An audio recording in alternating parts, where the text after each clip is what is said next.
Diagnostically, it's important to bring up that we all have a healthy level of narcissism because we have a sense of self. If you're here because you know your sex life could be more than it is right now, you crave more, you want more, you just haven't figured out how to get there yet, stay with me. I'll come back to that later on in the episode. What if the conversations we've been taught to avoid about sex, desire, and our bodies are actually the ones that set us free? Welcome to Sex Ritual Radio. I'm your host, Rose Heartsong. This is the show where sexuality, spirituality, and vital health meet, and where we explore the conversations most people consider oh so taboo. Each week, I sit down with fascinating voices exploring intimacy, relationships, healing, and human potential. Let's dive in. Hello. It is Rose Heartsong, and I am back on Sex Ritual Radio. I'm doing a collaboration today. For those of you, before I go into the collaboration though, but for those of you who don't know, haven't listened before, Sex Ritual Radio, we talk about things that are taboo here. And we also talk a lot about sexuality, spirituality, and holistic health. And it's a safe space to talk about things that maybe we're not talking about outside in the world as openly as we should be or could be, in a way with the intention of healing and transforming it so that we are our best selves. And so back to the collaboration. There is a gentleman that is after me that starts his show in 1 hour, which I will also be on. So we're going to be on the radio for 2 hours today. And his name is Edward Marginis. He is a PhD in clinical psychology based outside of Newport Beach, California, just down the road. And he is the host of the show, like I said, right after me. It's called Moody, and we are 104.7 KXFM. And he likes to discuss mental health grounded in therapeutic perspective. He offers therapy and is a professor of research and statistics. He's also chairs and serves on dissertation committees, and he's born and raised in Orange County. And it sounds like you like karaoke on your spare time. I do. I won't do any tonight, though. And thank you for having me, Rose. I am so glad to be here in the studio with you and really looking forward to this collaboration. Yeah, we've been talking about it for a little while, and now we're doing it. So I'm grateful to have you here. I'm excited because you and I are like oil and water. Yes. But we have a very similar intention.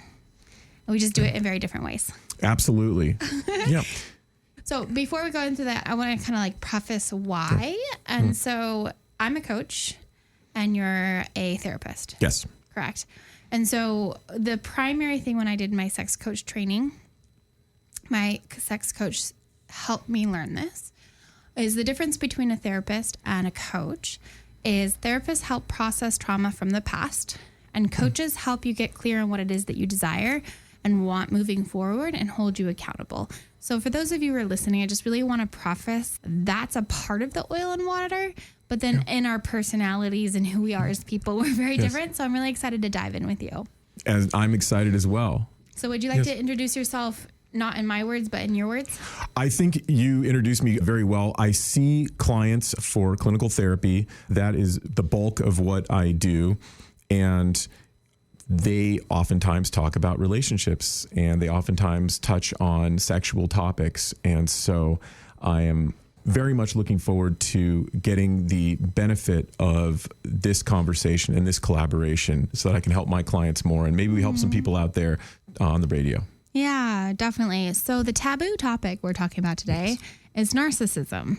And the reason it's taboo in today's topic is because I know a lot of people out in the world who throw that name around or that word around, label, I guess I'm going to say, as kind of like a sharp arrow. It's like this. It's the way that women have been called sluts in the past. I think narcissism is used for men and women a lot, but I think it's primarily more targeted towards men on average. Yeah. And it's a sharp, like jabbing arrow.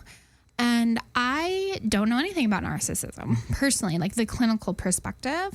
A lot of the work that I do, study it and learn it and understand it, and then I do it my own way because I have the freedom as a coach because I'm not in the confines of license and insurance.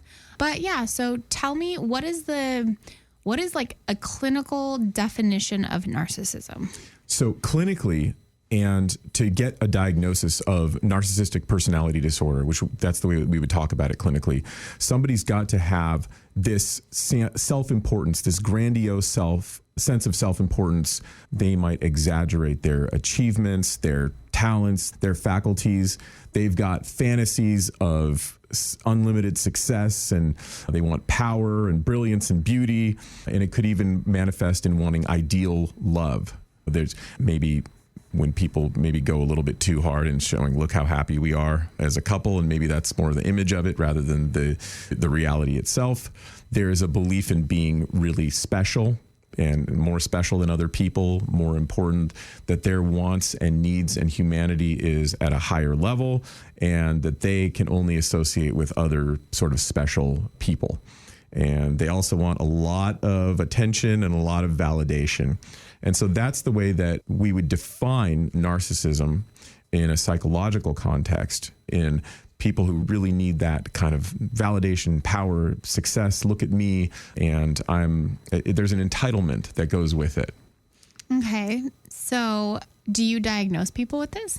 Are you able to? I would be able to diagnose people with it. And I think that diagnostically, it's important to bring up that we all have a healthy level of narcissism because we have a sense of self. And we have to believe that we have a self that is distinct from the other.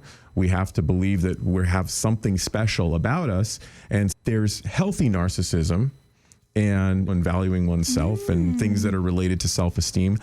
But I think in the context that you've brought up, there's all the way over here where this is like 1% to 2% of the population actually fits the definition of narcissistic personality disorder.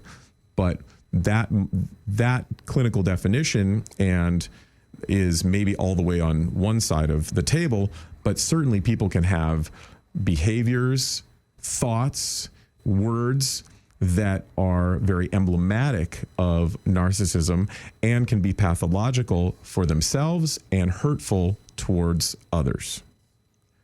Got it. Yes. So you're saying that, because it was interesting, because when you were saying what the clinical definition of narcissist is, I was literally going, oh, am I a narcissist? There's those pieces of it. So I really love that you brought up, like, there is the innate part in all of us. And so in my coaching world, in the personal development world, I don't know much about my background, but I have over 1,000 hours of attending Tony Robbins events. Okay. And I've also done intensive 4-month, crazy leadership program. One of them is called MITT. It's Mastery and Transformational Training, which they really challenge you psychologically. And it's very different training. Okay. Very out of the box. So very experiential. So in MITT, they got us clear on what our fears were. And then they literally had us out on the streets facing those fears. Okay. Wow. Like in action. Exposure therapy, big time. Okay. Majorly. And then Tony Robbins is all about raw, moving your energy, using energy and so forth. But he has a lot of knowledge in psychology. So I do have that interesting lens. And it's very different than the way you studied. Yes. It's very out of the box. Yeah, right? it is. But then when I go back to the term narcissist, okay, so this is the thing. A lot of times when you point your finger at somebody, if you're listening right now and you can't see at the moment, but point your finger, right? You have 3 fingers pointing back at you. Yes. And so a lot of times I've noticed that when people say narcissist or use that word, I'll be honest, I very rarely ever use that title. And it makes me physically uncomfortable when people call people narcissist around me. It's almost like the C word for me, in my nervous system. It really makes me uncomfortable. So it's taboo for me. So that's why we're talking. Wonderful. You check yourself on that. Yeah. So when I think of that, when you're pointing your finger at somebody and 3 fingers are pointing back, there's a part of us, right? When somebody's calling somebody something in the personal development world I live in, and maybe you can share your perspective, is if you see it in somebody else, then that's part of you too, right? Yes. So is that same in your training style? I think that the way that I might digest that and take that in is that if somebody's trying really hard to maybe label somebody else, that perhaps they're not wanting to look at themselves and they're wanting to put it on to somebody else. And this is something that certainly happens with a term like narcissism. I identify with that as well because I have people coming in and throwing terms around where maybe it doesn't really fit the definition. And if it doesn't really fit the definition, maybe it's the person trying to point a finger at the other, like you were saying. That I think encapsulates and talks about the dynamic, or addresses the dynamic that you were talking about. And some of the things that I keep in mind in therapy, where if I'm seeing somebody talking a whole lot about somebody else and labeling them, that's something that I really want to be aware of working clinically with that person. Yeah. So yours I think it sounds like you do it a little softer. Oh, maybe a little bit softer, but I keep it in mind in the same way. And I can identify with the feeling of, ooh, wow, you're really looking hard over there. And we're in here therapeutically. I'm working with the person that's in the room, and I am not a sorcerer. I can't change somebody else that's outside of the room. And maybe if you put your stuff on the table, we can work with that. Yeah, and understand why you're labeling that way. Okay, so what is the difference between narcissistic traits, which is what you talked about, and then clinical narcissism? So that distinction would be in terms of diagnosis. So there's a higher bar to have somebody diagnosed with narcissistic personality disorder versus somebody who maybe they do something very grandiose. Maybe they kind of call attention to themselves. I'm thinking of an example where there was a very wealthy guy who basically took over a fundraiser and went on stage, and there might have been a little alcohol involved, but that's a very narcissistic behavior. But as in the clinical psychology world, our ethics are, we don't want to say, I can diagnose that person. We diagnose somebody who's in the room with us and who's coming to us therapeutically, but we want to be very careful about diagnosing somebody out in the world. Now, there are exceptions to that. But what are the exceptions? I'm curious. The reason is I have a girlfriend, and she was dating this guy, and her therapist labeled him as narcissistic, and she was triggered by that. Okay. Now, I can't speak to that therapist's so is that take inappropriate? on. That would be okay as long as she's talking about it in terms of that is like a narcissistic behavior, or maybe that's a narcissistic statement the person made, and they're not saying, so therefore I label this person, I diagnose this person with narcissistic personality disorder. That would be within the ethics. So that would be okay. But I can understand where your friend or you or anybody would cringe at that and say, whoa, okay, that's going in hard. Yeah. Okay, so what I've made up in my head, what narcissism is, like the clinical perspective, is that when somebody is so self-centered that their self-centeredness will harm those around them and they don't care about it. Yeah, that is a fair definition. That speaks to the lack of empathy that a narcissist has. And if empathy is, I'm not judging you, but I'm with you in your pain, that's something that somebody, certainly who is diagnosed as a narcissistic personality disorder, they're going to have real difficulty with that, or maybe relish in not doing that.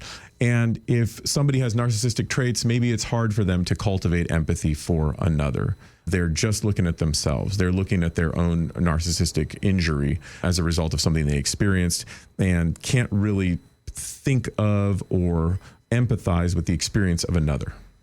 Okay. So another pattern I've noticed, and I'm curious if this is similar for you, is I've noticed that narcissists and codependent pushovers have a tendency to date each other. Oh, absolutely. Yeah. Why do you think that is?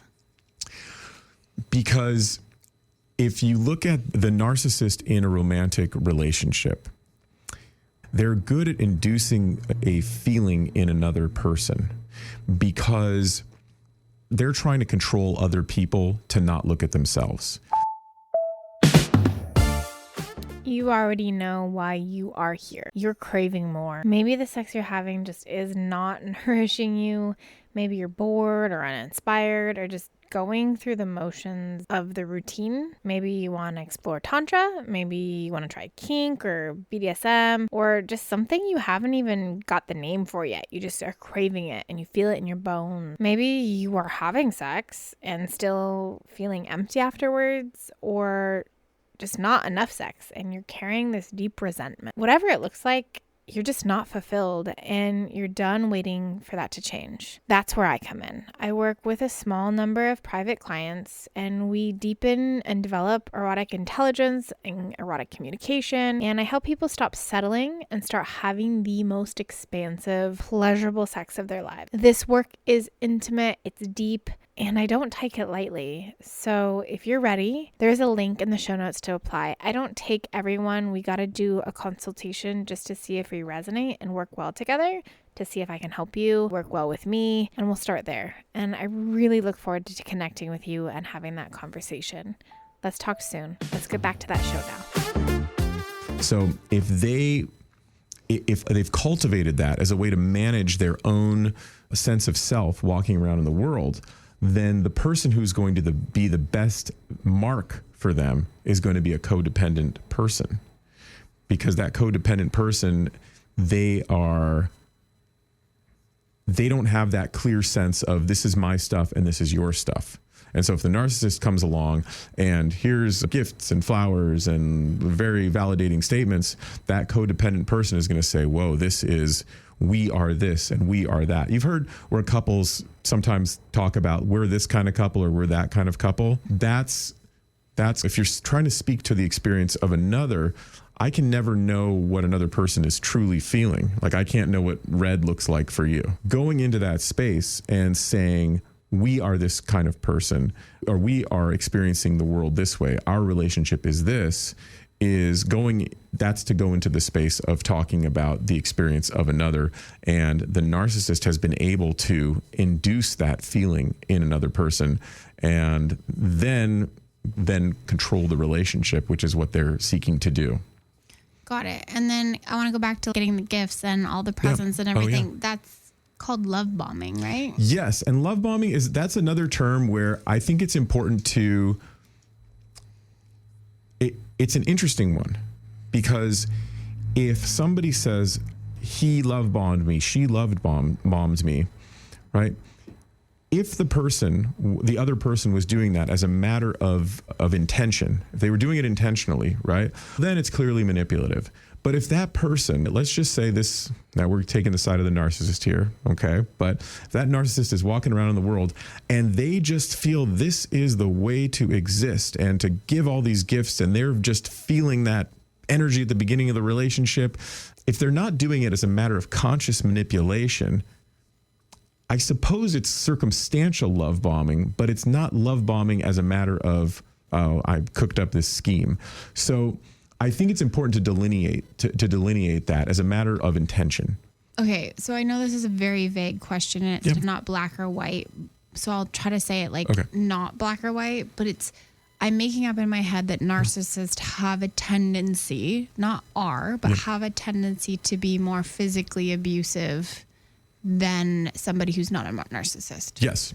So then I'm making up that if somebody was physically abusive to a codependent and then they came back with flowers and chocolates and said, I'm so sorry, I'll never do that again. Here you are. I love you. I adore you. And then they have great makeup sex.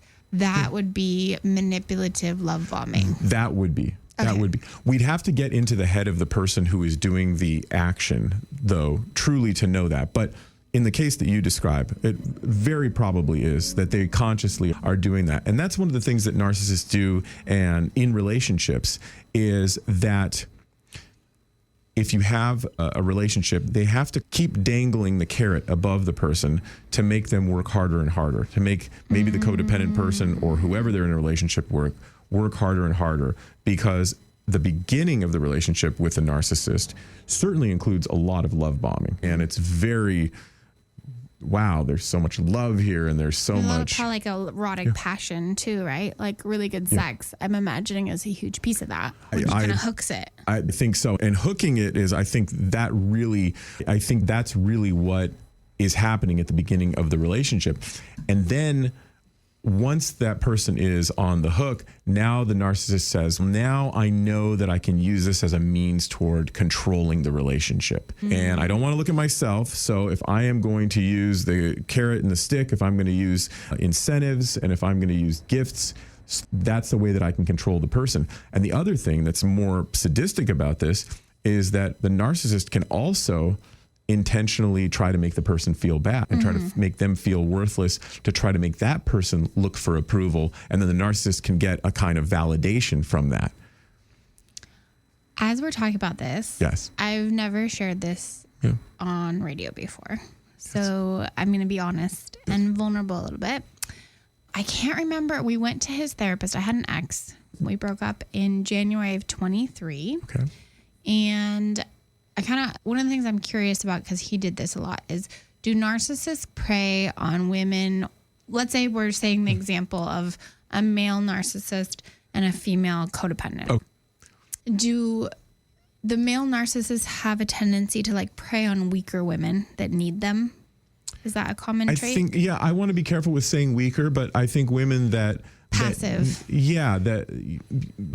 Or are in need of quote unquote a knight on a white shining armor coming in and saving the day. Yeah. They like to be like the heroes because that makes them feel important. Yes. Like you're talking about. I'm getting it. Yeah, this is great.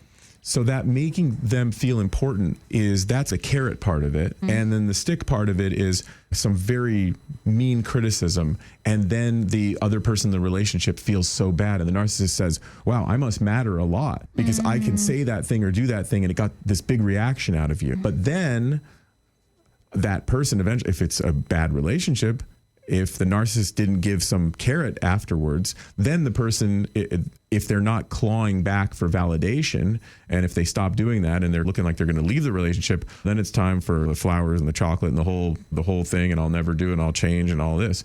So you can see there's this sort of this stasis, which is around the narcissist not wanting to look at themselves and trying to control the other person through positive and negative means. So my mom was bipolar, but she wasn't narcissistic. She cared a lot, but she was very bipolar. And so in her being bipolar, and then she also died when I was 23. So that's really she got breast cancer when I was 19. And then I took care of her until she was 23. And then I took on healing as a full-time job for 2 years. And so I've tried, I literally committed to growth and transformation and grieving for 2 years. I traveled all through Asia and did all these alternative things. At the time, I was so traumatized that therapy just did nothing for me. Yeah. I couldn't work. We're going to be talking on your show more about this topic more. So I'm going to do a little bit of a teaser here. I tried all sorts of therapies to grow and I heal, and I did. And I really committed to it because I didn't want it stuck in my body. That being said, I have equated, and I'm working on it with my therapist right now. I've had a lot of waves. This relationship that I'm about to go into helped me see it.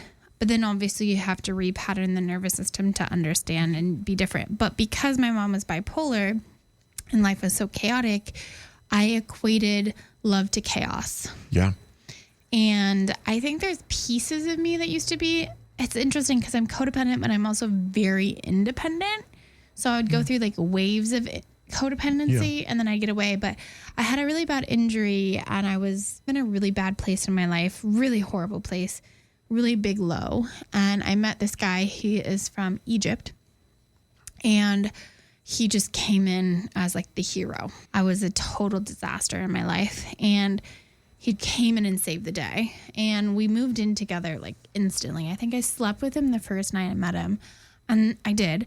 And then we basically moved in that night, instantly. Yeah. I was staying with my uncle going through a lot of medical stuff, and he was the neighbor. So I ended up just kind of moving in with him. Yeah. And the more you're talking about it, and it's interesting because, so we went to his therapist together. He had a therapist. We went together, and his therapist made some references of multiple personality disorder. Okay. Yeah. So is there do you know what I wasn't planning on talking about this, by the way. That's okay. What is the difference between multiple personality disorder and narcissism, or are they usually found together? They're pretty distinct. In multiple personality disorder, it's actually, we have one of the leading researchers of multiple personality disorder, which we call now dissociative identity disorder, right here in Orange County at UCI, Elizabeth Loftus. And that tends to be a reaction to real early on trauma and real splitting of personality. And then it manifests in all these different sort of identities. One personality doesn't remember the other one. Can like one personality be narcissistic? I suppose so.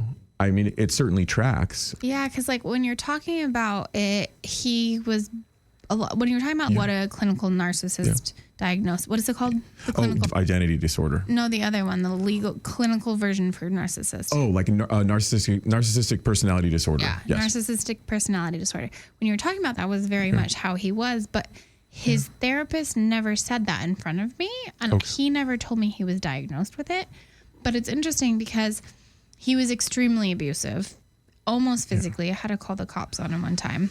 Okay. And he would say, I'm sorry, love bomb me, all that kind of stuff. And then he'd want to come in and save the day. But then he would put me down a lot and make it act like it was my fault and do all this crazy stuff. Like one time, I can't believe I'm talking about this on the radio, but maybe it's there. I'm getting therapy right now. One time I was on the way home I was going to real estate school. I didn't end up finishing because of this thing. And I was having an issue with my health.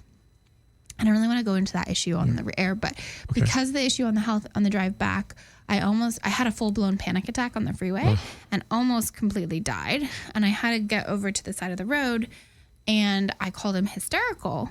And I was like, you need to come get an Uber. I can't get home. I'm freaking out. I think I need to go to the hospital, like all that kind of stuff.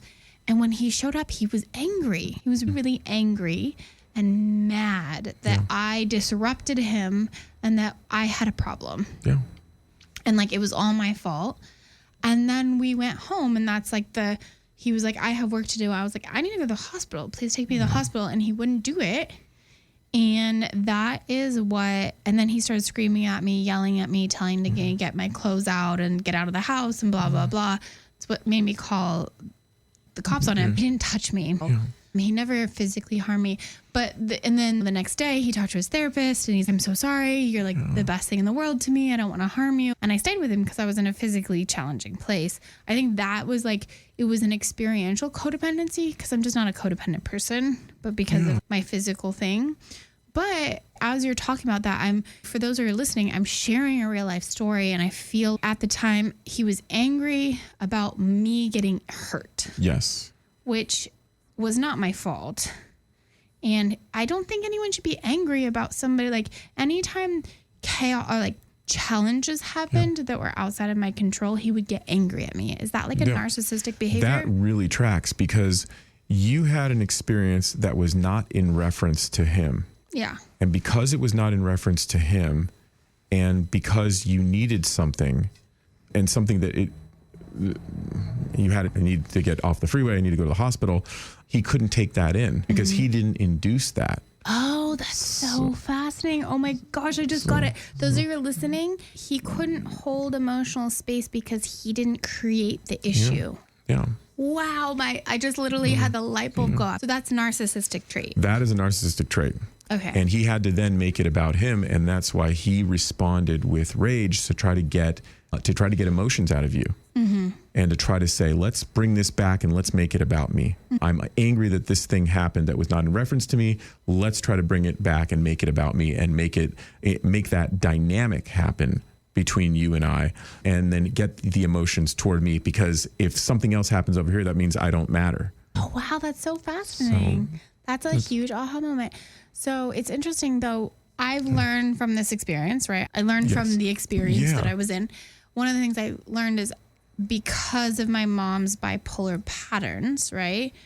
She used to poke a lot. Yes. Bipolar people can poke.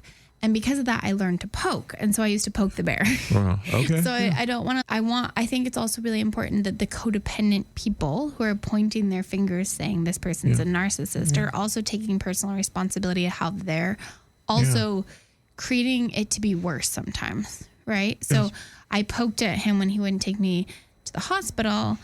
I was asking him nicely, and then he said no, he had to work on his project, which was had no due date and it wasn't that big of a deal, right? And so I yelled at him because I was in fight or flight. I could have just called like a friend or called 911 and wanted an ambulance or whatever. Like I had other resources, but I was so angry at his inability to hold space for what was going on. And my nervous system was just fried. So I went and I said, if you don't take me to the hospital right now, I'm going to annoy you and be so loud you won't be able to focus. Yeah.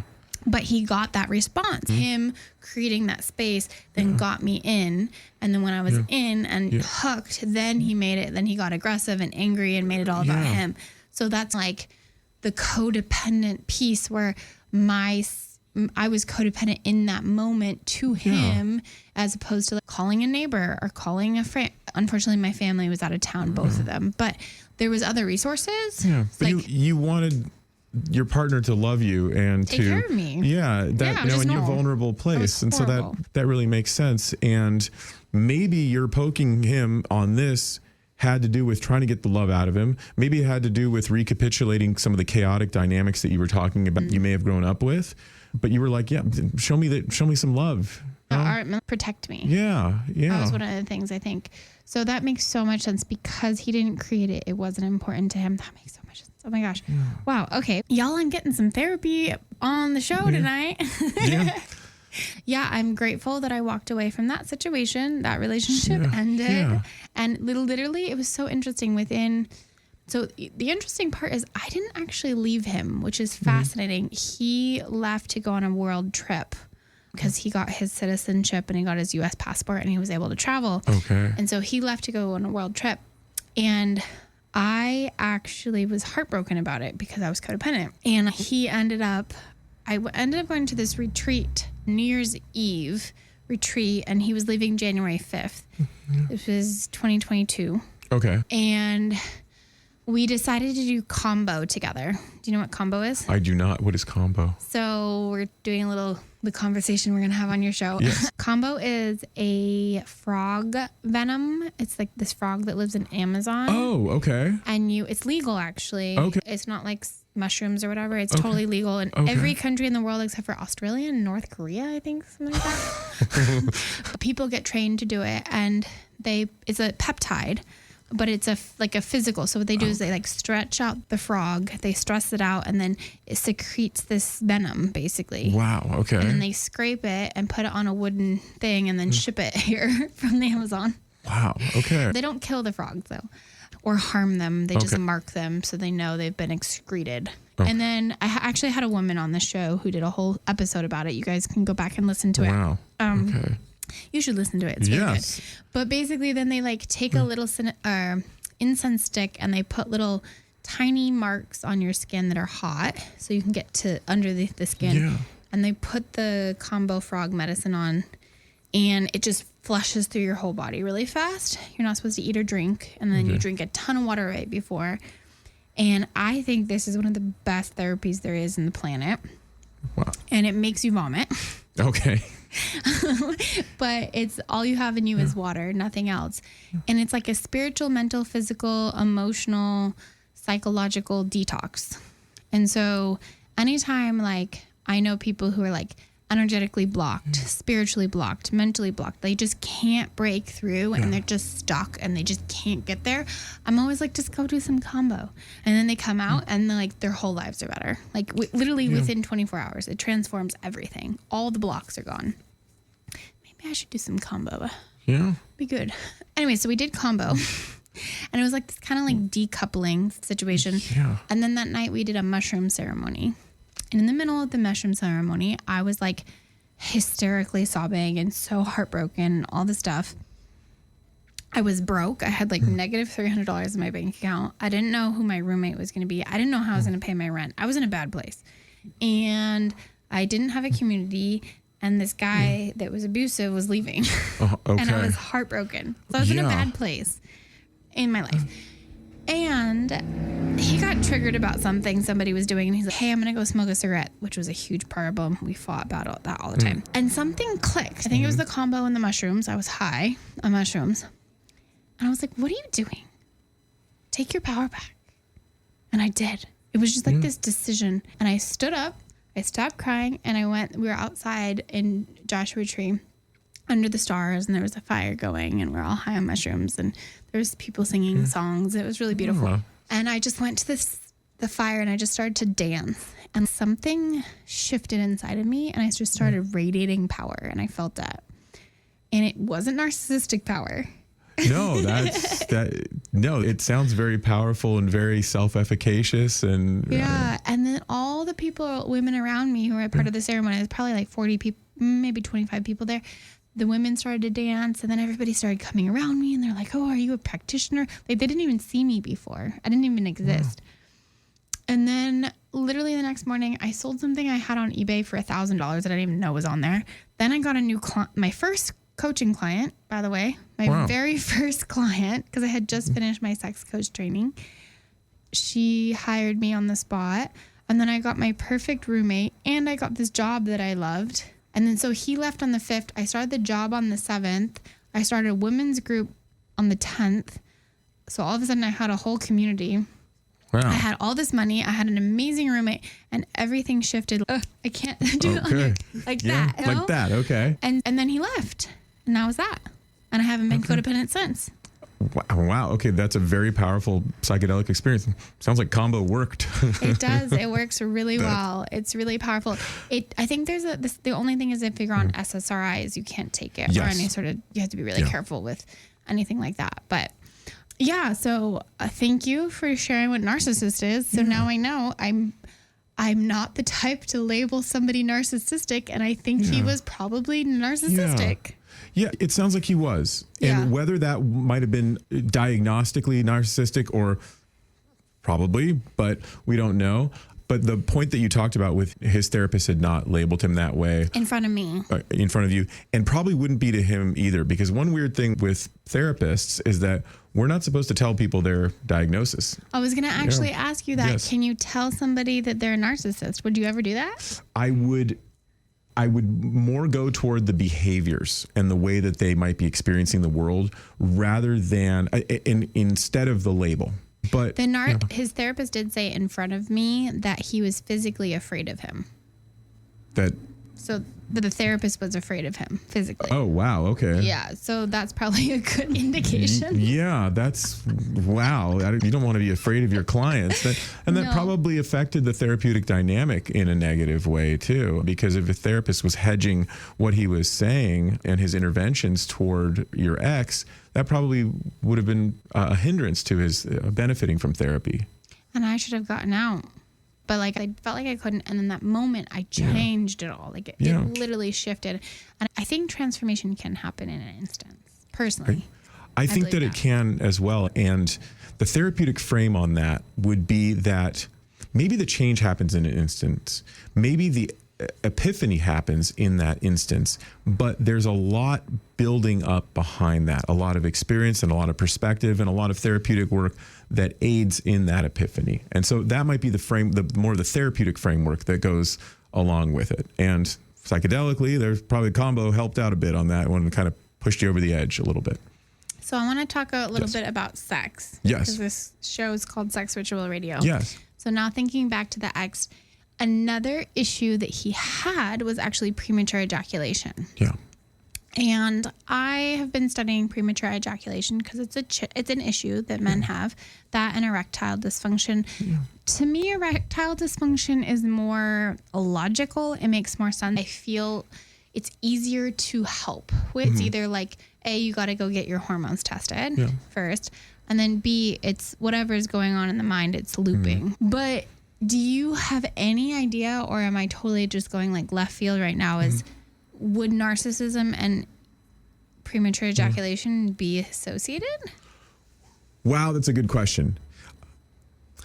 I think that the framework that you talked about, from erectile dysfunction to premature ejaculation, that goes toward the idea of performance in sex, right? At least loads on that. It's not, there could be complete physiological reasons for ED and premature ejaculation. I think if it's diet related, in my opinion, too. Premature absolutely. ejaculation could be inflammation in the body. or like oversensitivity and stuff. But what I'm questioning is from that perspective is like, I'm thinking of like somebody who has premature ejaculation as a primary practice. They're probably more addicted to porn or having a porn experience, or B, they have anxiety, most likely. Yes. That's the more normalized generic reason for it, which is happening with younger and younger people. But C, it's self-centered. Could be. Yes. Not like always. It's not always. I'm saying anxiety could be a factor. Yeah. I don't want to shame it by any means, because I have clients that I have to work with that we go through it, and I never want shame to be included. And I think that in a lot of times in sexual experiences, women get frustrated and then shame the man, and then it becomes a cycle, and it's really toxic and everything. But we're talking about narcissism. Yeah. So could you see them being associated together? Yes, I could see a physical manifestation, and in this case, a sexual one, being related to narcissism. Absolutely. But you brought up this great dynamic that maybe if the man is premature ejaculating, or if he has ED, if the woman is she's seeing the evidence of that, and she's saying, gosh, does that mean I'm not desirable or I'm not good, and makes it about herself instead of wanting to look at herself. And do you think that's a narcissistic behavior? I think that it may be narcissistic on the woman's part, or it may be just that she's just feeling very vulnerable. She's feeling very sad about that, and she's questioning, am I good enough? Is this about me? And then in not wanting to look at herself, maybe she would make a shaming comment toward the guy who's experiencing this. And then I'm sure that manifests very negatively sexually. It becomes like a loop. Yeah. And then that's hard to come back from, because then how do you repair that, not just on a sexual level, but even more generally on an intimate level?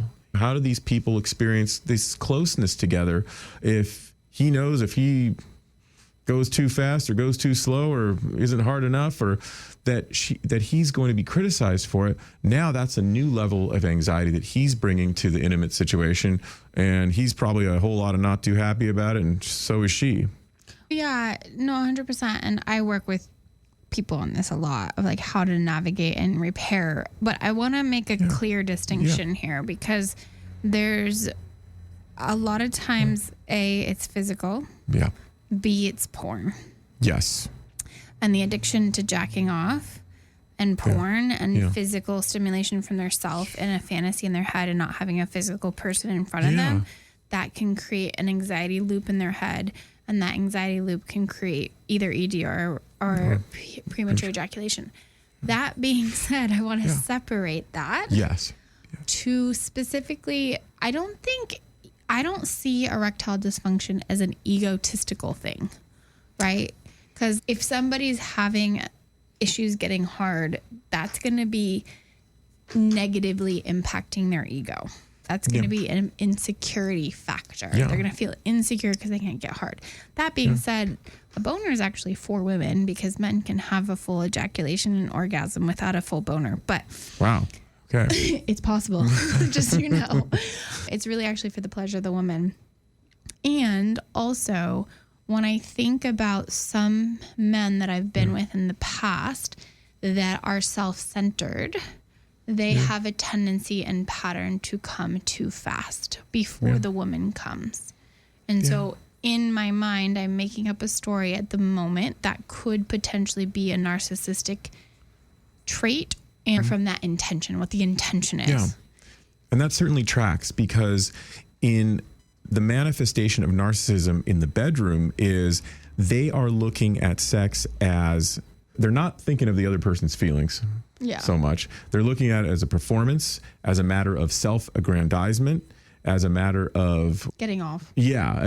Extraction. I use it, and I say the word extraction a lot. Okay. Extract. That's interesting. In what context? They're extracting for themselves the energy. Yeah. So I just went to AVN in Vegas a couple weeks ago, or a month ago or something. It was very traumatic, but it was basically, it's the video news. Okay. So it's all the porn stars and the cam girls, and then their fans showed up.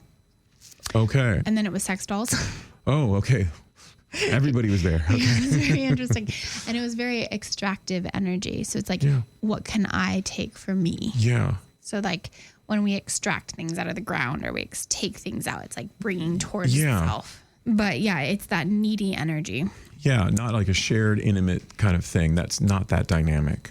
Yeah. And for a man who has more of a physical erectile dysfunction or has premature ejaculation, I've worked with clients with that, and they come to me and they're like, I want to overcome this. I want to grow. I want to learn. I'm willing to do the work. Of course, that's not a narcissistic tendency. That's, hey, I need to grow in this way. Oh, yeah. That's looking at the self. That's looking at their own vulnerability. Yeah. Yeah. But then there's the men out there who are extractive. And that's a narcissistic tendency. So could you call, if somebody were to say, oh, he's such a narcissist, and they don't know if he's clinically diagnosed, do you think it's inappropriate to throw that word around? It's inappropriate for me to throw that word around. Okay. But in society. I think in society, that would be a mixed thing. But I think more important than that, I would say this person is experiencing some level of pain.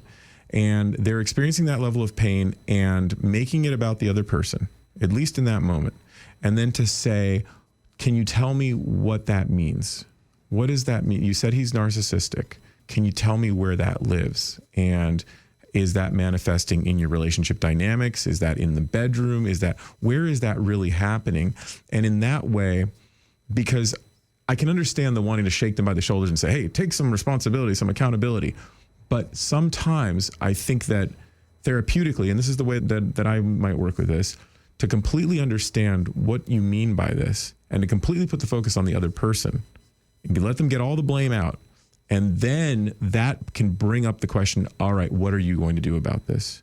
Or where might you have some accountability in this? As long as we're... How are you going to work with your boundaries? With the boundaries? In general.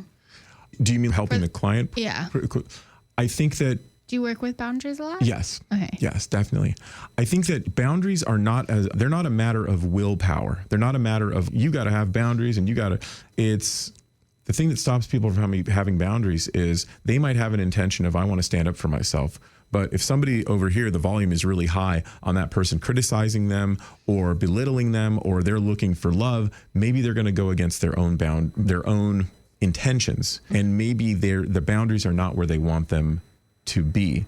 And so it's understanding how are you going to feel if you do and how are you going to feel if you don't, and really going toward the feeling of what made you cast your intention off to the side, what made you give in, and to explore that piece of it is the best way to help that person gain the level of self-efficacy that makes them put the boundary where they might want that to be in a cooler headed moment, maybe. Yeah, no worries. We are rounding up. We only have about 5 more minutes. But before we do close up, just so you know, if you're listening, we are going to be on for another hour on Moody's show, or on the Moody show. And but one question, like we talked a little bit about it, and I took it over a little bit. But like, how does narcissism show up sexually? This is a complicated one, and I think that it recapitulates the way that narcissism shows up in relationships, because narcissism sexually is that person is using sex for their own validation and their own self-aggrandizement. So when they do something, maybe they're going to do something that's really pleasurable to the other person.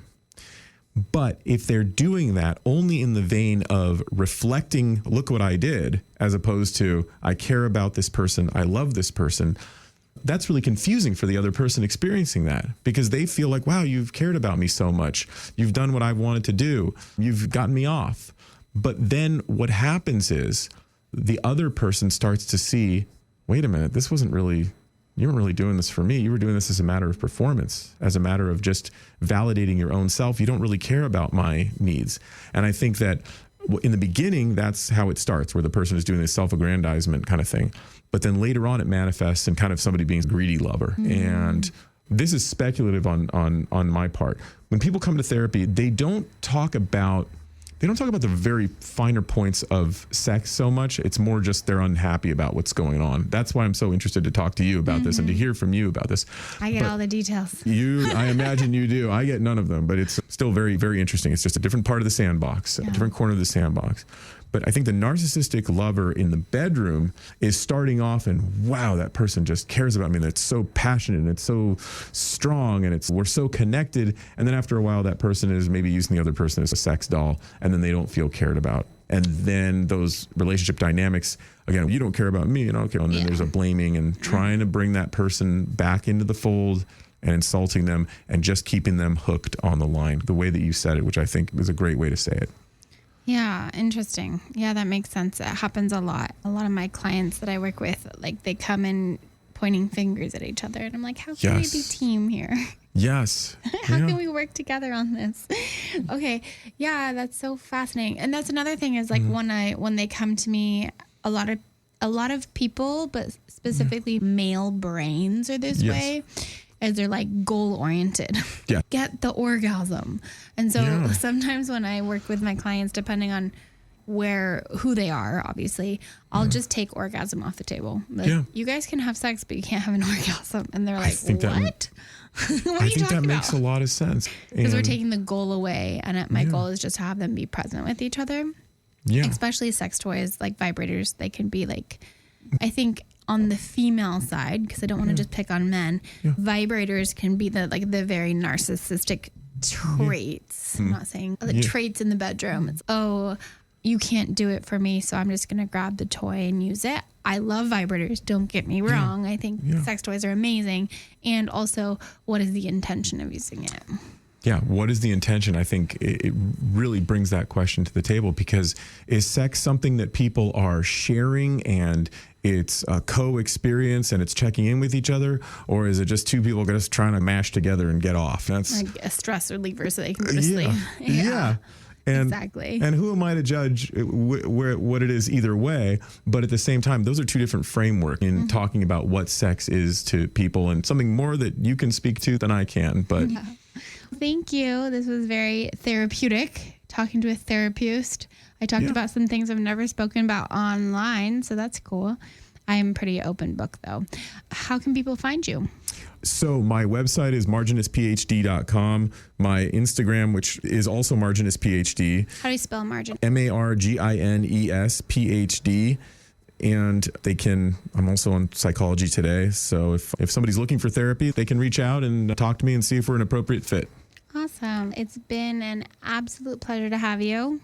It was a fun conversation. I wasn't sure exactly how it was going to go because we are oil and water, but it was way funner than I expected. There wasn't any like controversy, which is good. Yeah. And thank you, Rose. This has been a thrill. This has been great. And I look forward to having you on my show. Yes. In about 5 minutes. All right. Thank you so much for listening. I'm going to be real with you. I am so over sex being a taboo topic that we talk about. I am ready for conscious sexuality, spiritual sexuality to be a conversation in the room. I have been in so many rooms full of people. I share that I'm a sex coach and people get awkward and shrink and get small around me. And I am so ready for that to be done. And it starts with you. In order to make this conversation bigger, this podcast gets to grow. In 2026, I am committed to impacting 100,000 people's lives with this, and I need your help. So would you please subscribe, leave a comment, share it on your Instagram story, or text it to a friend? It would mean the world to me, and I will see you next week.